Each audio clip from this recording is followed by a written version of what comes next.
제 손이 멈출 수가 없었습니다.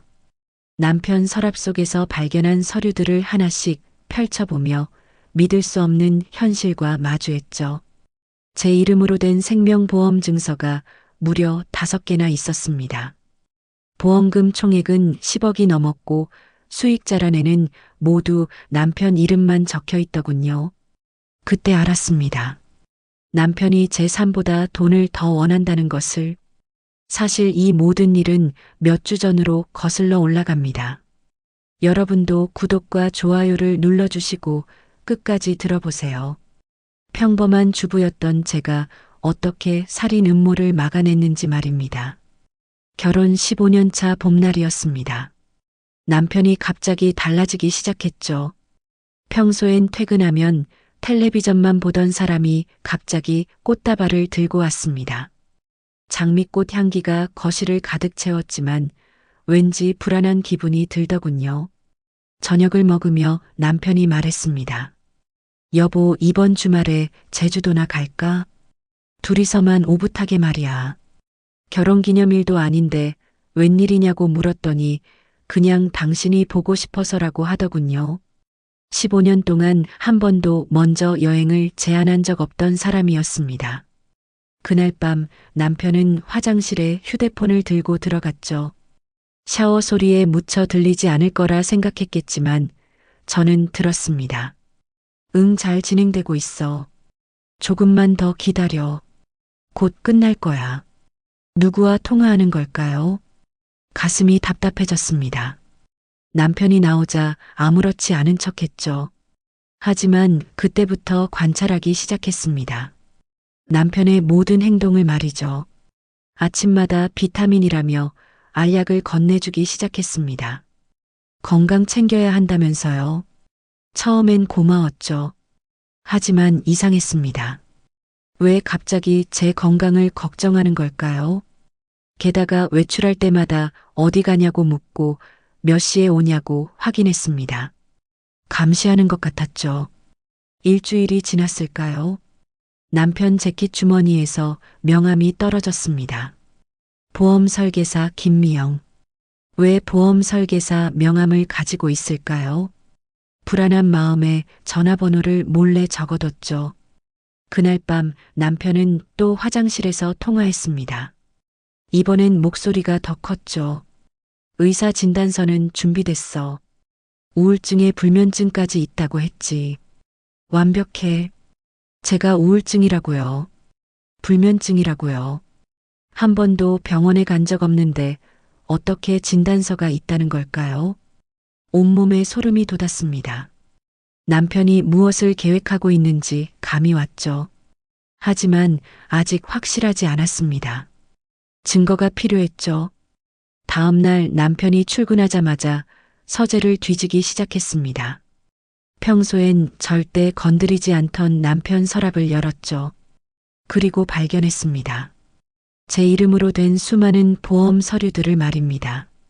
손이 떨렸습니다. 언제 이런 걸 가입했단 말입니까?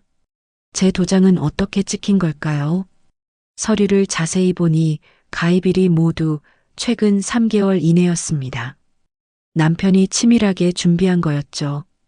보험 서류를 발견한 그날부터 저는 탐정이 되었습니다.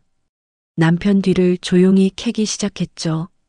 먼저 휴대폰부터 확인했습니다. 남편이 샤워하는 사이 재빨리 문자를 열어봤죠.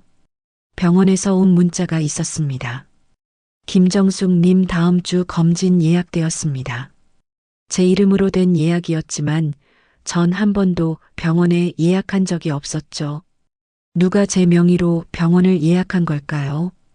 발신 번호를 확인해 보니 정신과였습니다.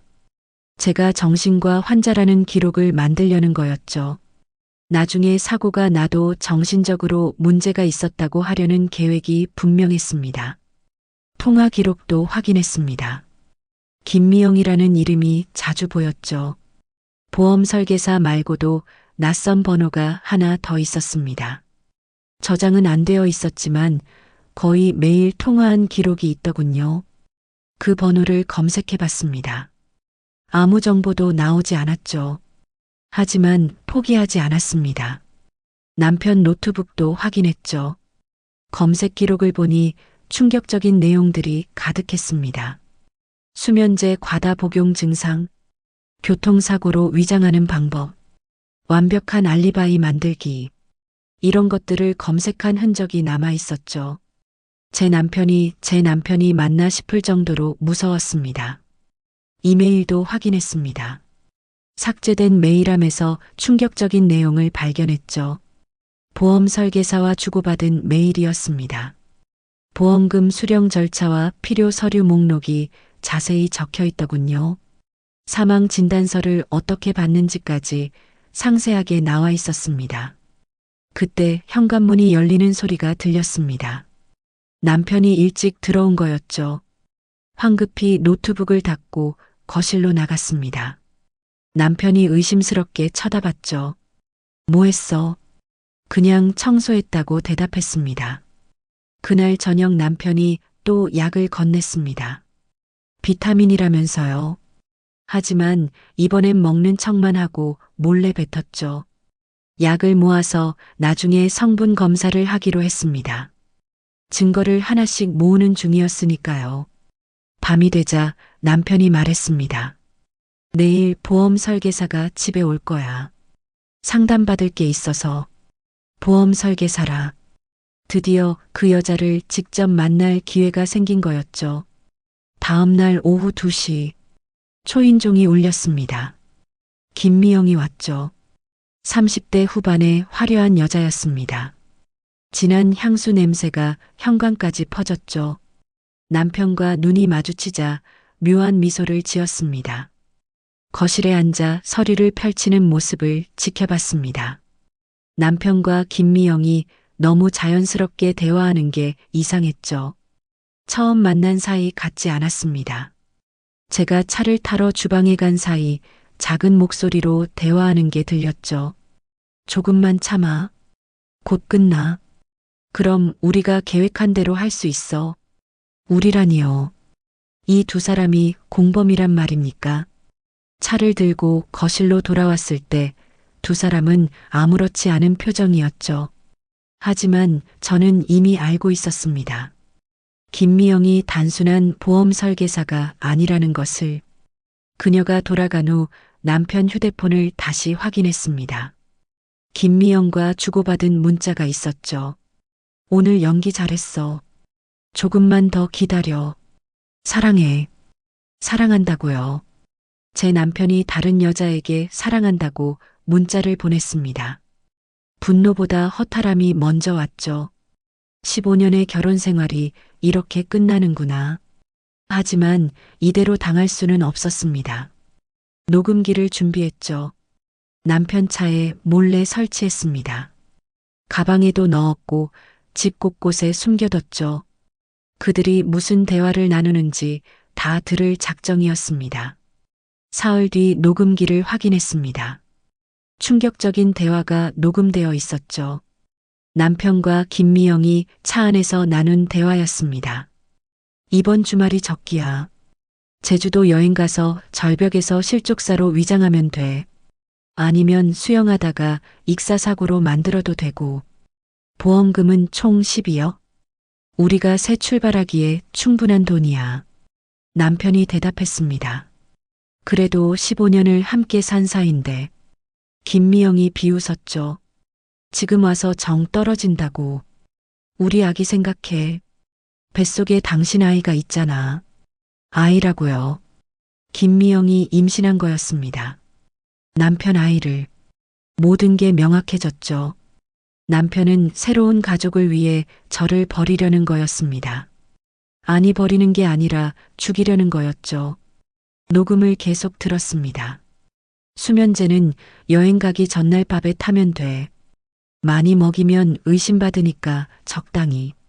그리고 사고는 새벽에 일으키는 게 좋아. 목격자가 없으니까. 온몸이 얼어붙는 것 같았습니다. 구체적인 살인 계획을 듣고 있자니 현실감이 없었죠. 정말 제 남편이 맞나요? 저를 죽이려는 이 목소리의 주인이. 녹음 파일을 여러 개 복사했습니다. 하나는 변호사에게 보냈고 하나는 경찰서 친구에게 보냈죠. 만약 제게 무슨 일이 생기면 공개하라고 부탁했습니다. 그리고 반격을 준비했죠. 제주도 여행 날이 다가왔습니다. 남편은 들뜬 표정으로 짐을 쌌죠. 저는 아무것도 모르는 척 따라 나섰습니다. 하지만 가방 안에는 녹음기와 카메라가 가득했죠. 제주도에 도착한 첫날 밤, 남편이 저녁을 준비한다며 요리를 했습니다. 평소엔 라면도 안 끓이던 사람이 정성스럽게 스테이크를 구웠죠. 와인도 따라주면서 건배하자고 했습니다. 저는 먹는 척만 했습니다. 와인도 입에만 대고 몰래 화분에 버렸죠. 약이 든 게 분명했으니까요. 1시간쯤 지나자 남편이 초조해하기 시작했습니다. 제가 멀쩡하니까요. 피곤하다고 먼저 방에 들어갔습니다. 그리고 잠든 척했죠. 남편이 제 이름을 불렀습니다. 여보, 자요.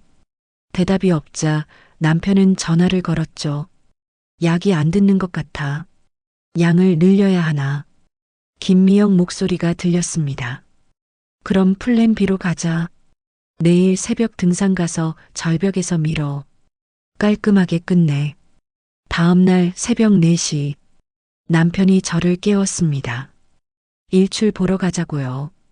아직 어두컴컴한 시간이었죠.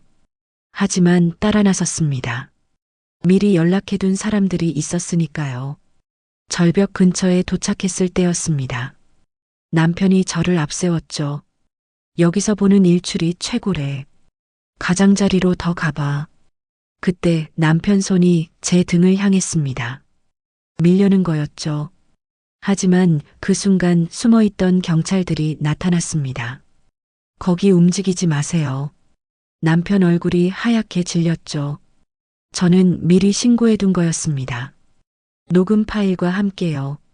김미영도 같이 체포됐습니다. 호텔 근처에서 대기하고 있다가 잡혔죠.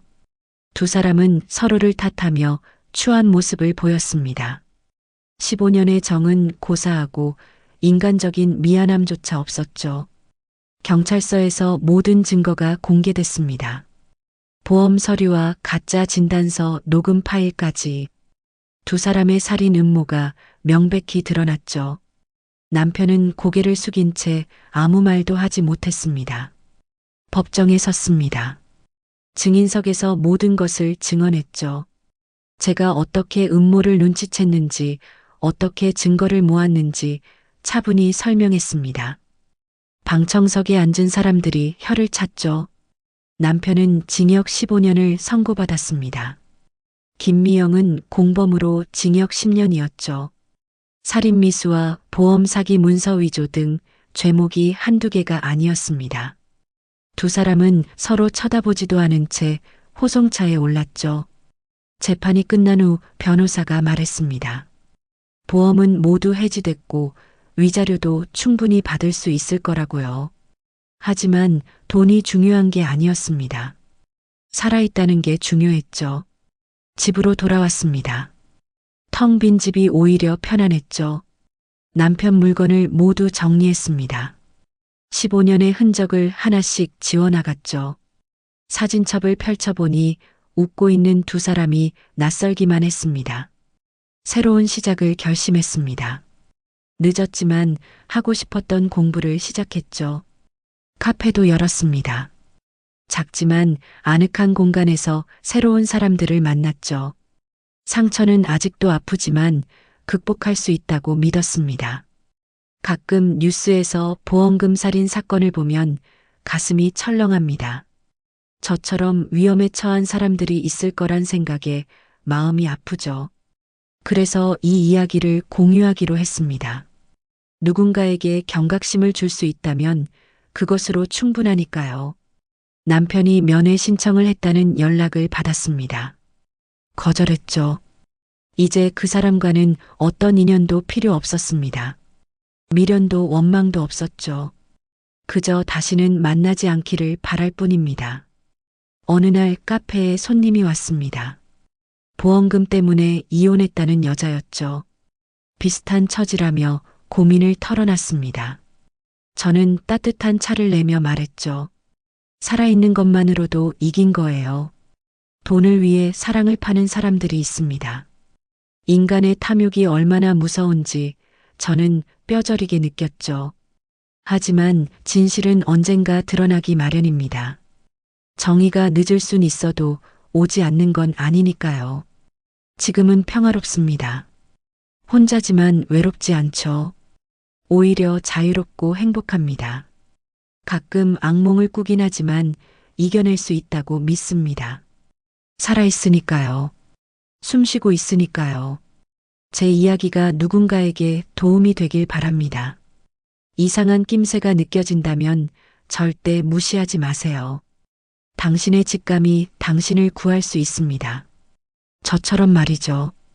오늘 이야기가 충격적이셨나요?